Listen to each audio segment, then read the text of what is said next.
explain my story, and hopefully you can learn lessons from it and not make the same mistakes that I've made in the past. So, who am I?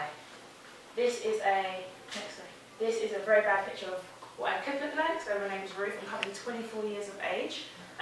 Next point about me, I'm going to be sharing my educational history with you, the things that I've learned along the way. I'm currently working at a company called PA Consulting. I'm not sure if any of you have heard of it. It's a consultancy based in Victoria. And I also set up my own company at 21, which I'll talk about briefly, called the Cultivate Cloud. So, my educational history. So, how many of you enjoyed doing your GCSEs compared to A-levels? Yeah, this was me. So, I left my GCSE, I was attending Greenshaw. Does anyone know Greenshaw, sorry? It's in Sutton. Yeah, so I live close to there. And I was studying a range of subjects, and I finished with 6 A's and 5 B's. So I was like an average finish, and it was very decent.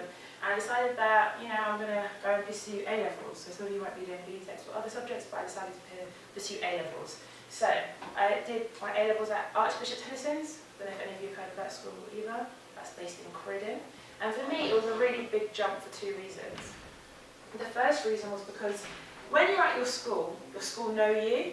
So when you go somewhere else, it's really difficult for the teachers to gauge what you're like, or understand your learning patterns, or know you. Because I was at Greenshaw for 5 years.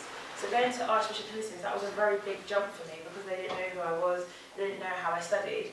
And the second big jump was from GCSEs to A-levels.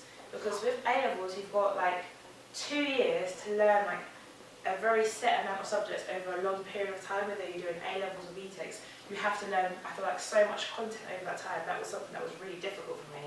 So I was kind of overwhelmed. So halfway through my first year, I finished with a U, a D, a C, and an E. So imagine coming home to your parents and telling them, these are my grades. And for them, they just didn't get it. They didn't understand the jump, they were disappointed, they were shocked.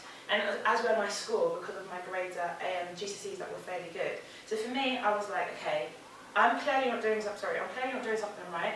My revision is not going as I want it to go.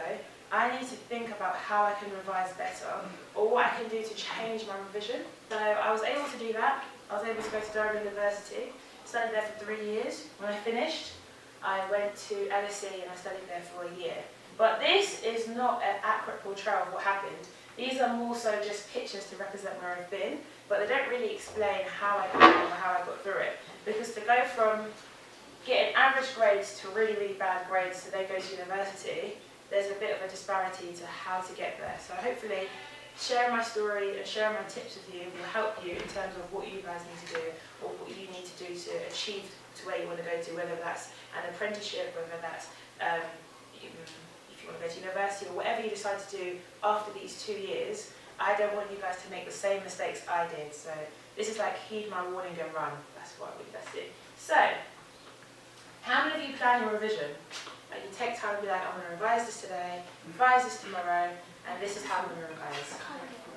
Kind of. What do you mean by kind of? Can you explain? Is that okay? I'll just do sections. I'll just know the sections that I'll revise, but I won't plan it. So you've really been better than I have, because I didn't plan my revision. So because I went to Archbishop Tennyson's and I'm quite social, when I was first there, I was always, I don't know if you guys have a common room? So I used to be there all the time, like at the centre, talking to everybody. And then I realised that in my freeze I was there, before school, after school. So when I was going home to revise, I was very tired, so I was revising at home. But it would be like 7 or 8, and that's close to like, like having a little bit of a nap. And then that nap turns into sleep, and then it's the next day, and I was just like, okay, this is not really working out for me. So I was like, I actually need to take time and plan my revision. And this was the time of, I don't know how many of you guys were in the BlackBerry era, BBM? Yeah, before you guys were doing WhatsApp, that was my time. So everyone had a BlackBerry, everyone was like changing, put my name in your status and all that kind of stuff. So for me, I was really like distracted at that time for my first year of sixth form. And that's how I ended up with my very great U's, D's, E's and C's. So, what did I do? So, I had to plan my revision. So, you know how sometimes people say taking the L? Heard that phrase, taking the L? I've changed that to the 4 L's of revision. So, I took all the things I did wrong with my revision, turned them into L's, and I'm going to tell you how to turn them into W's, so how to turn them into wins. So, the first one is the location. So, where do you revise? You can just shout out. Where do you revise? What's a good place for you to revise? Library, School. Library, home, school. Okay. Pardon? School. Okay, I'll talk about each of them. So for me, revising at home was very problematic because I didn't have a room to study. I have 2 older siblings and I live with my parents as well at the time. And I would revise in the dining room. But my dining room is open plan, so it's got the kitchen. So if my mum's cooking, firstly the smell of food is about to distract me. Then she's like talking to me as I'm trying to do my work. And then people are coming in and out. So I can't actually revise effectively because there's just a lot going on in my house. So for me, revising in my house was not an option. I tried to revise in my bed. I don't know how many people revise in your bed. But then I'm like, okay, let me just lie down for like 5 minutes. And these naps would just come and ruin my revision. So my house was X'd. I'm not going to revise there. I was like, okay, let me revise at school. School, I would say, is a whole different ballgame because there's a lot of people around you. So what I tried to do was like beg friend all the teachers and let them see if they can use their classroom or see if they'll let me use their classroom at lunchtimes or after school and just have that space to myself and just get my head down, which is great. But of course school comes to a close and it's not open at weekends. So something that really helped me through my revision was going to the library. So my library had a quiet section. So you had your noisy section and you had your quiet section. And I was able to just get my head down and revise. And that became my sanctuary over my 2 years of revising, just going to the library. And because I lived not very close to Croydon, no one would find me. No one would come and be like, let's go to the library. I was just in my own solace doing my revision. So if you're revising and you want to know how to do well, think about your location because sometimes some locations are just not for you. And that's what I've learned. Secondly, how much time do you spend revising? So I asked this question earlier and I got a very interesting response. So my question to you, how many of you revise 1 hour a day? Just an hour. Okay, I got a similar response. I don't know, you guys have free time. Well, let's see what you're doing. Hour a week. Just a week. Hour a week. Hour a month. Hour a month revising? So what do you do in your time? I do homework. That's my revision. That's a very good answer. How many of you have your revision as your homework? So you do your homework. Okay. You need to do that ×3. Okay. So one of my teachers gave me probably the best advice. I think that helped me. She said for every hour you have in school, so you have an hour of travel and tourism, or if you have an hour of economics, or you have an hour of history, do another hour of that work outside.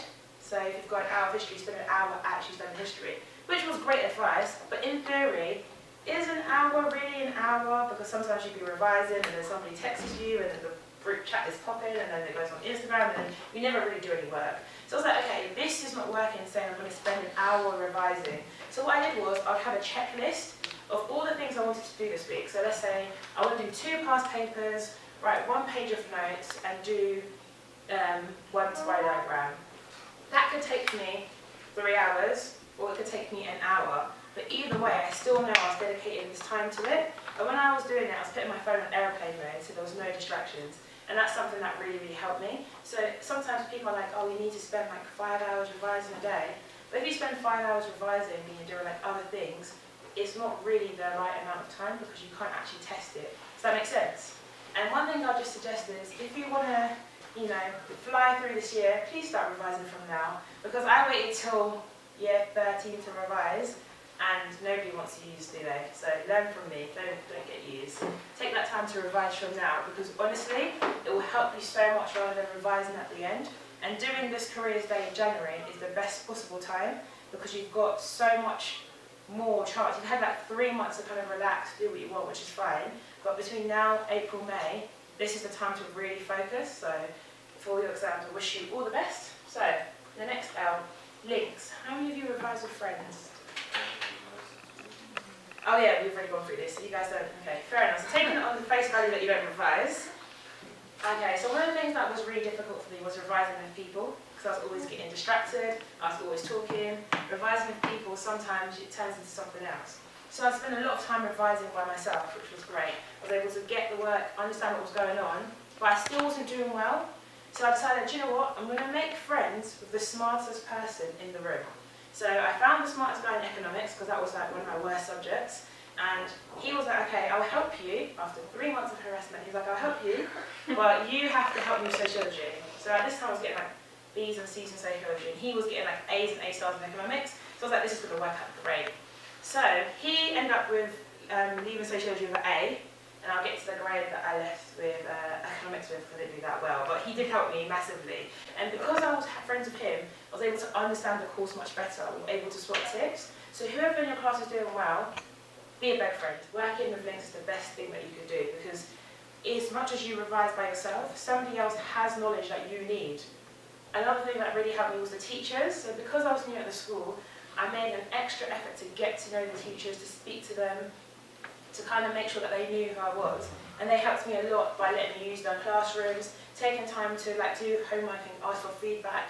And a lot of these things I didn't do till I was in year 13, after I applied to university, whereas you have the opportunity to do that now and make yourself known to your teachers and allow them to help you. So that's something that helped me massively.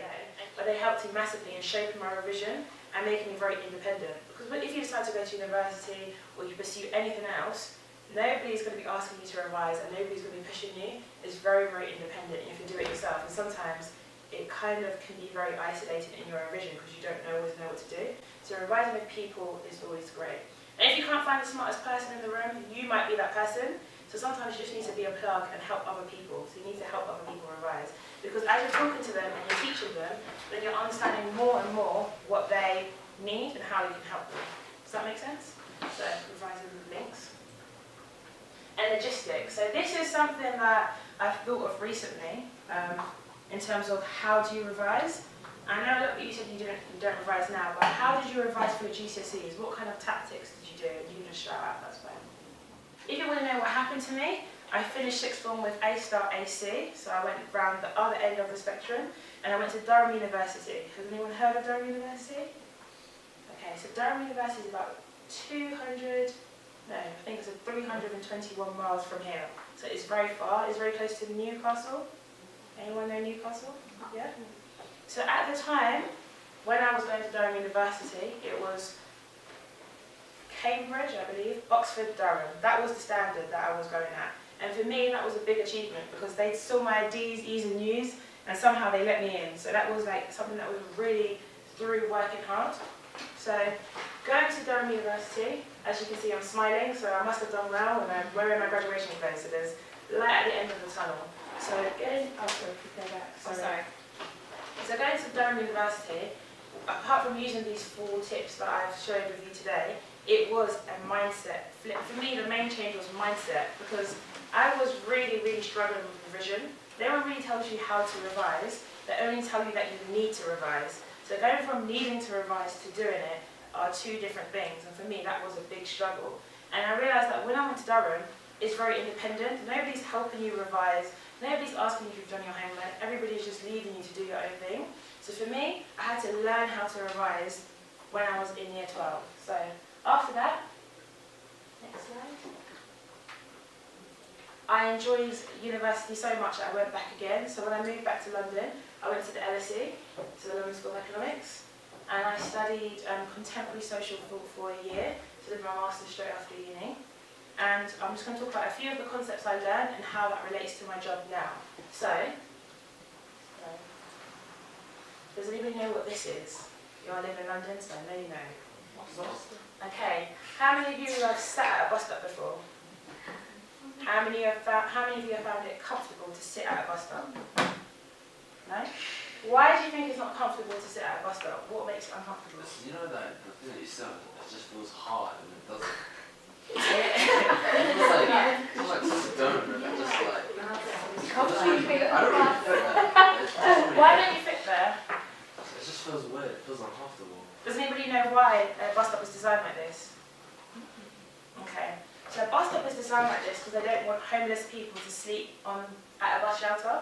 So they make it really short and really hard, so you only need to sit there for a short amount of time. So literally it's like a 5-10 minute wait. You're not there for a long period of time. If any of you have been to like Soho, Charing Cross or Theatreland in London, if you've noticed they put spikes on the ground. Do you know why they do that? It's for homeless people. To deter them from sleeping in the doorways of theatres. So they do that to keep them away. So one of the things I studied was how a city is designed, down to the epithet of spikes on the ground, because I want to do it to keep a certain group of people away and make it uncomfortable for them and basically be exclusive, so a certain group of people are comfortable enough to be there. And that's something that I learned in my degree. The other thing I learned in my degree is, does anyone anyone know what this is? Bitcoin. Bitcoin. How many of you own shares in Bitcoin? Anybody own shares in Bitcoin? Somebody in the last session did, so that's what I'm asking. No? Okay. I'll explain why I learned about Bitcoin at university. How much is this? £10?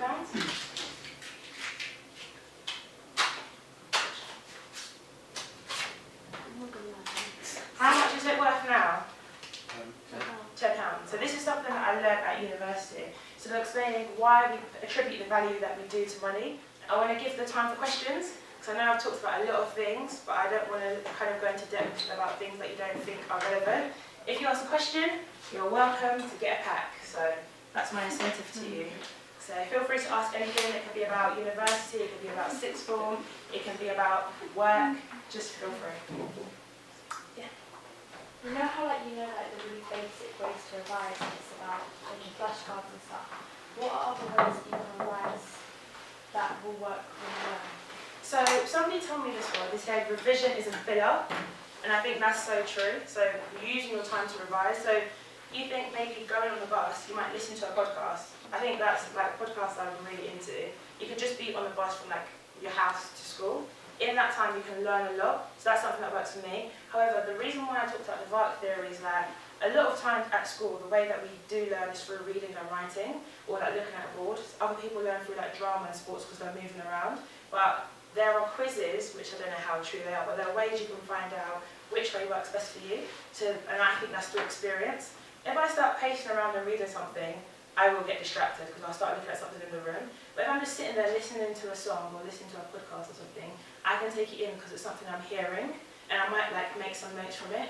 Different people revise in different ways, and I would never tell anybody flashcards are better than square diagrams or reading a book is better than that. You have to find out what best works for you. So GCSEs is a great way to learn, but A-levels is a great way to learn for university. So, yeah.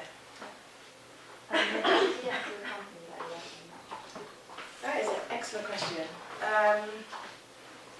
So my employment history has been a crazy journey. So when I came out of uni, I worked at a school for 3 months, and there I didn't really enjoy it as much. So then I worked at another school for 8 months, and then I worked in a consultancy firm.